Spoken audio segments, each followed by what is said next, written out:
खात्यावरून पैसे गेले तर बँक जबाबदार, ग्राहकाची चूक नाही तर नुकसान नाही, असा महत्त्वपूर्ण निकाल माननीय मुंबई उच्च न्यायालयाने दिलेला आहे.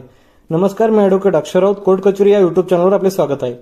जेव्हा जेव्हा कोणत्याही बँकेच्या आपल्या खात्यातून पैसे गायब होतात व आपण बँकेकडे तक्रार करायला जातो त्यावेळी प्रत्येक बँक ही असे म्हणते की ते आमची जबाबदारी नाही, तुम्ही OTP दिला असेल किंवा तुम्ही ॲक्सेस दिला असेल असे म्हणून बँक ही नेहमी हात वर करत असते, जबाबदारी झटकत असते. परंतु बँक ही आपल्या रकमेची कस्टोडियन असते. आपल्या पैशाची सुरक्षितता करणे हे बँकेचे कर्तव्य असते. त्यासाठीच आपण बँकेमध्ये पैसे भरत असतो. बँकेला सर्वात सुरक्षित असे मानले जाते. माननीय मुंबई उच्च न्यायालयामध्ये अशीच एक केस दाखल झालेली होती, ज्यामध्ये अर्जदाराच्या खात्यातून 76 लाख रुपये ट्रान्सफर होऊन वेगवेगळ्या खात्यामध्ये गेलेले होते. ग्राहकाला समजेपर्यंत त्याचे खाते रिकामे झाले होते. हा ऑनलाईन फ्रॉड होता. ग्राहकाने बँकेकडे तक्रार केली असता बँकेने असे सांगितले की तुम्ही तुमच्या खात्याच्या कोणाला तरी ॲक्सेस दिलेला असेल, OTP दिलेला असेल, तुमच्या संमतीशिवाय ट्रान्सफर होऊ शकत नाही, त्यामुळे रक्कम ट्रान्सफर झाली, आमची काही जबाबदारी नाही. एवढेच नाही तर त्या ग्राहकाच्या खात्यावर दुसरे एक बेनिफिशरी अकाउंट उघडण्यात आलेले होते. म्हणजेच त्या ग्राहकाने कोणाला तरी आपल्या खात्याशी जोडलेले आहे असे सुद्धा त्या खात्यावर दर्शवले गेलेले होते.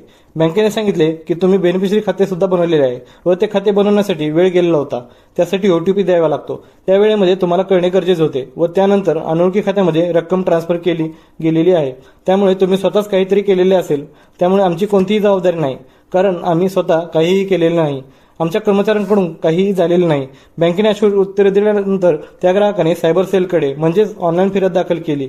सायबर सेलकडील फिर्यादीमध्ये त्या अर्जदाराने मी माझ्या खात्याला इतर कोणाचेही बेनिफिशरी खाते बनवलेले नाही, मी कोणालाही OTP दिलेला नाही किंवा कोणालाही ॲक्सेस दिलेला नाही, माझ्याकडून कोणतीही चूक झालेली नाही, त्यामुळे गुन्हा दाखल करून तपास करण्यात यावा अशी फिर्याद दिलेली होती. एवढेच नाही तर बँकिंग लोकपाल यांच्याकडे अपील दाखल केले होते.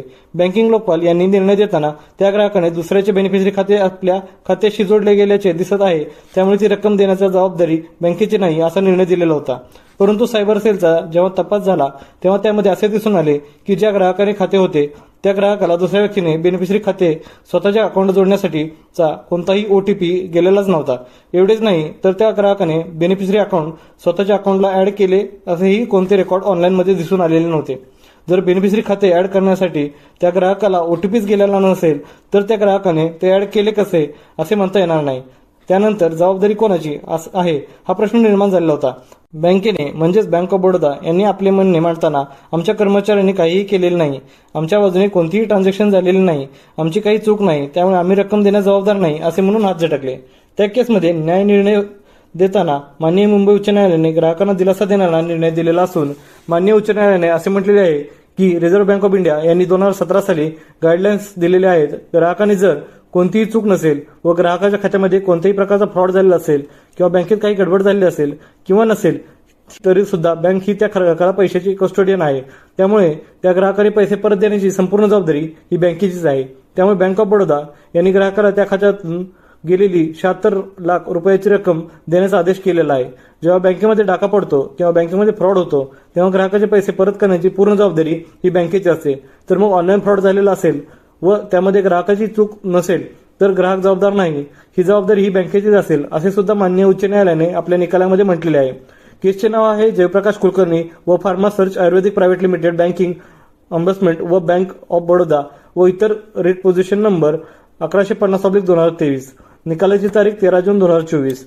व्हिडिओ आवडल्यास व्हिडिओला शेअर करा, कोर्ट कचेरी या यूट्यूब चॅनलला सबस्क्राईब करा, कोर्ट कचेरी ऑफिशियल इंस्टाग्राम व फेसबुक पेजला फॉलो करा, RJ कैलास नाईक या फेसबुक पेजला फॉलो करा, शेजारचे बेल आयकॉन नक्की दाबा. थँक्यू.